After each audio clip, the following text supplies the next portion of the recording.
It was a pure coincidence that I saw Dmitri Vazukov's film. I have a friend in Los Angeles. I live in Los Angeles. And I have a friend, and sometimes I would pass by his place. And it's very, very difficult for parking. And all of a sudden, when I drove by, I saw a huge parking gap. And I stopped, and I had the feeling, I will knock at the door and see if he's at home. Дело в том, что мое знакомство с этим фильмом произошло благодаря чистой случайности. Один мой друг, который живет в Лос-Анджелесе, возле его дома есть парковка. Как вы знаете, в Лос-Анджелесе проблемы с парковкой. Я увидел, мне нужно было ехать в другое место, и я увидел, что неподалеку от его дома есть парковочное место. Я туда поставил машину и задумался на секунду, может быть, мне стоит заодно постучать в его дверь и заглянуть к нему на секунду. And he was at home and asked me in, and he had his plasma screen on, and immediately wanted to turn it off because he had an unexpected visitor. И мне повезло, друг оказался дома, у него был включен плазменный телевизор. Первым таким естественным движением он хотел его выключить, потому что к нему пришел гость. And I looked for 2 seconds and I said, no, don't turn it off, this looks fabulous. Но на 2 секунды я успел за 2 секунды понять, что это что-то чрезвычайно интересное, и я сказал своему другу, нет, пожалуйста, не включай, это просто потрясающе. I think every one of us in 2 seconds switching channels on television knows this is a good film or it's a bad film. Я думаю, что для каждого из нас 2 секунд достаточно, чтобы понять, когда мы переключаем каналы, смотря телевизор, мы быстро понимаем, хороший фильм или плохой. So I stayed 4 hours and watched all 4 films in one afternoon. Так что я остался на 4 часа и посмотрел все 4 фильма за один день, за один вечер. And I said to my friend, it would be wonderful to have this film for Western audiences as well, but nobody will watch 4 hours and nobody will accept it as this is. There should be a 1.5 hour version and a new commentary for Western audiences. И я сказал своему другу, хорошо было бы, если бы этот фильм был представлен западной аудитории. Но на Западе никто не захочет смотреть все 4 часа. Для Запада нужна своя 1,5-часовая версия фильма, а также нужен новый комментарий, закадровый текст, подходящий именно для западной аудитории. And he said, why not? Let's try it. And we contacted Dmitri Vazukov. И он сказал, почему бы нет, давайте попробуем. И мой друг связался с Дмитрием Вазуковым. And Dmitri was completely astonished and delighted that I wanted to do a 1.5 hour version for Western audiences. And he said, oh, go ahead, do it. Дмитрий был очень удивлен и обрадован тем, что я хочу подготовить краткую 1,5-часовую версию фильма. И он сказал, да, конечно, вперед, это было бы здорово. And Babelsberg Studios in Berlin became immediately interested in it, and they said, go ahead. And they would finance the version. Берлинская киностудия Babelsberg отреагировала молниеносно, заявив, что этот проект ей чрезвычайно интересен, и они также согласились финансово его поддержать. But it is not just a 1.5 shortened version, it also has a new commentary now, which I speak myself. Да, и новая версия, это не просто 1,5-часовая версия 4-часового фильма, это еще и версия, снабженная новым закадровым текстом. Я его читаю сам. There's also music by a friend of mine, Klaus Bardelt, a German composer, who is one of the big Hollywood composers nowadays. Музыку сочинил мой друг, немецкий композитор Klaus Bardelt. Один из известных голливудских композиторов. He is known, for example, for films like Pirates of the Caribbean, the last one, and he has also composed the music for the Beijing Olympics, for the closing ceremony. That's his music. Достаточно назвать такие примеры, как музыка к последним пиратам Карибского моря или, скажем, музыка для церемонии закрытия Пекинской Олимпиады. So now we are here with a film. I'm very proud to show it in Moscow. Я очень горжусь тем, что могу показать, представить этот фильм в Москве. The only bitter moment for me is that Dmitry is at the White Sea in the Arctic, and we cannot meet. Единственное, о чем я лично сожалею, это то, что Дмитрий сейчас в Белом море, и я не могу с ним встретиться лично. We only know each other through emails and recently through Skype.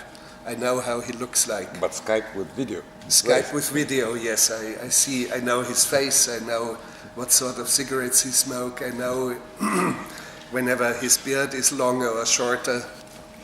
Мы знакомы с ним исключительно по имейлу и скайпу. Да, я знаю, как он выглядит, я знаю, какие сигареты он курит, и мне даже удается следить, какого размера у него борода, длиннее. Короче, вот, но лично мы никогда не встречались. I assume that his beard is a little bit longer and that he's fighting a lot of mosquitoes.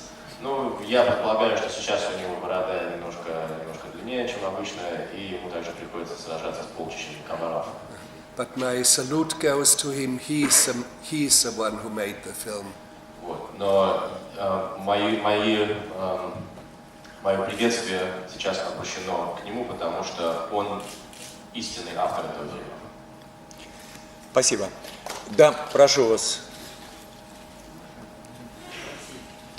У нас досье на всех авторов, но о Дмитрии Василькове ничего не знаем.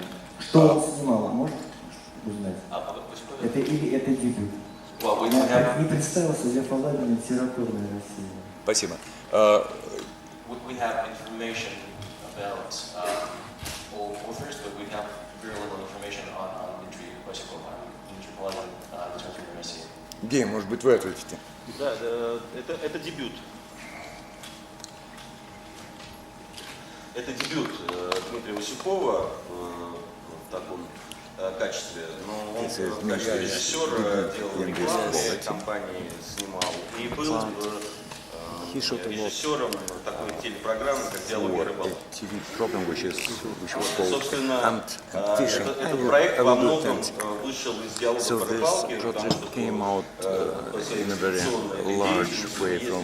потому что по всей стране, в том числе и в Сибири. И в процессе съемок мы стали понимать, там 3 года мы занимались этим, стали понимать, что нас стало меньше интересовать рыбалкой, и больше люди, с которыми мы встречались в этих местах, собственно, оттуда в качестве автора документального кино.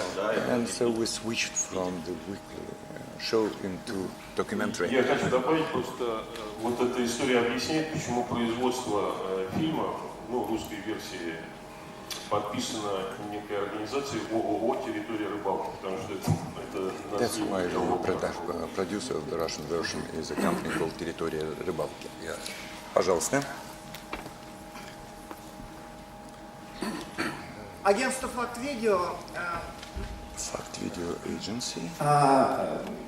У меня первый вопрос к господину Херцогу. В каком направлении вы перерабатывали текст фильма? И может ли кто-нибудь рассказать, как происходили съемки, особенно зимние? Потому что мы слышим там шум снегохода, да, а очень трудно угадать, где камера находится.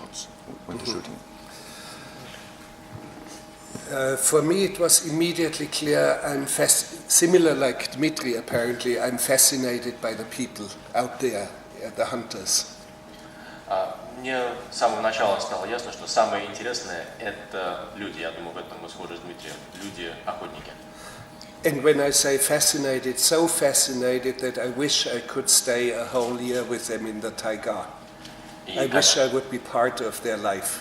Когда я говорю, что мне эти люди чрезвычайно интересны, что я хочу сказать, что я имею в виду под этим, это то, что я бы хотел провести с этими людьми год. Я бы хотел прожить год с ними, вместе жить их жизнью в тайге. So the focus is more towards the hunters out in the wilderness. And the film moves away from the village of Bakhtia. И мы делаем упор в этом фильме на жизнь охотников в условиях дикой природы и как бы удаляемся от деревни Бахта. But the commentary text, the changes, were made mostly for making it understood for Americans and West Europeans and maybe Japanese audiences. Nobody in America, in North America, knows how large Siberia is. Nobody knows it. Но основная задача этого комментария была сделать фильм доступным для аудитории в Америке, Японии, в Западной Европе. Дело в том, что никто, поверьте, никто в Северной Америке не имеет никакого представления о том, каковы истинные размеры Сибири. So the commentary says Siberia alone is 1.5 times the size of America. Так что в новом закадровом тексте, в новом комментарии, там например такие фразы. Сибирь и лишь одна Сибирь, взятая отдельно, это полтора раза США. Or, for example, nobody understands or knows what May 1st means, Labor Day. Labor Day in America is the first weekend in September. And of course, no tradition of Labor Day. Labor Day was a huge, huge festivity in the Soviet times. Или, скажем, 1 мая, да, то есть для аудитории в России 1 мая что такое? Это праздник солидарности трудящихся, да, праздник труда. В Америке праздник труда тоже есть, он празднуется в начале сентября, поэтому требовался комментарий такого рода, да, чтобы американцы могли понять, что именно, какой концепт стоит за понятием 1 мая. Nobody, for example, knows what Victory Day means for Russia. И на Западе нет также четкого представления о том, что означает для России День Победы. America, for example, believes that we, the Americans, won against Nazi Germany. Например, в Америке абсолютно убеждены, что именно американцы победили фашизм во Второй мировой войне. But that it was a heroic war for the Soviet Union, and that the Soviet Union lost 20 million victims to this war is completely unknown. It's as primitive as that. Какое значение эта война имела для Советского Союза, какие последствия о том, что Советский Союз потерял 20 миллионов жизней во время этой войны, об этом в Америке не знаю. Ну, то есть вы поняли, да, комментарий на такого рода примитивном уровне. So I myself physically understand the importance of Victory Day because I'm German and my wife is Russian. She comes from the Urals, from the Ekaterinburg. Я понимаю значение Дня Победы на физическом уровне, потому что я немец, а жена у меня русская. Вообще она родом из Екатеринбурга. Это на Урале. So on Victory Day I get up very early and I prepare wonderful breakfast and serve it to the bed. Поэтому в День Победы я просыпаюсь очень-очень рано и готовлю прекрасный завтрак, который приношу в постель своей жене. And I clean the house and I do the laundry. И вообще делаю все по хозяйству, убираю дома, занимаюсь стиркой. And I have to do the shopping and everything because it's Victory Day. I'm the loser. Иду в магазин и вообще, ну потому что это День Победы, а я, собственно говоря, проигравший. And it's and to give a deeper answer to the question about the film, because now half my family is Russian, I have a deeper understanding of Russia, and because of that I was so fascinated by Dmitri's film. Более глубокий ответ на ваш вопрос будет звучать так. Дело в том, что сейчас половина моей семьи происходит из России, поэтому мне теперь близка эта тематика и близко то, что я увидел в фильме Дмитрия. Спасибо. Давайте, у нас времени очень мало. 2 вопроса всего. Пожалуйста, вы. Сергей Денисов, Федерация киноклубов. Спасибо за фильм понравился, и я думаю, что сокращение, оно привело к тому, что очень динамично стало смотрится на одном дыхании. У меня вопрос к русской части делегации. К сожалению, есть некоторые фактические ошибки в тексте. И тут мне казалось, что русские представители должны были поправить. Ну, в частности, что я имею в виду, значит, масленица с 1 мая, все-таки там масленица, конечно, и такой совсем мелкий, поля не едят шишек. Вот почему, или просто они не имели возможности участвовать на конечном этапе в создании текста, или просто вы не дали им это прочитать, русским, так, или не успели, может, спасибо. Yes, please do. Yeah. Yes, it is possible that there are minor mistakes. If there are mistakes, they are not really big.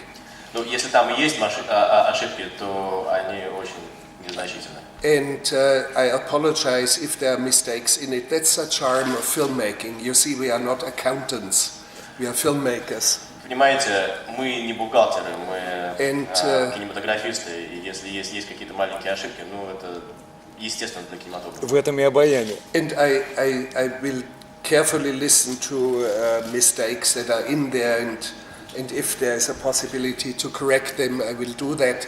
If they are not very important, let them accept.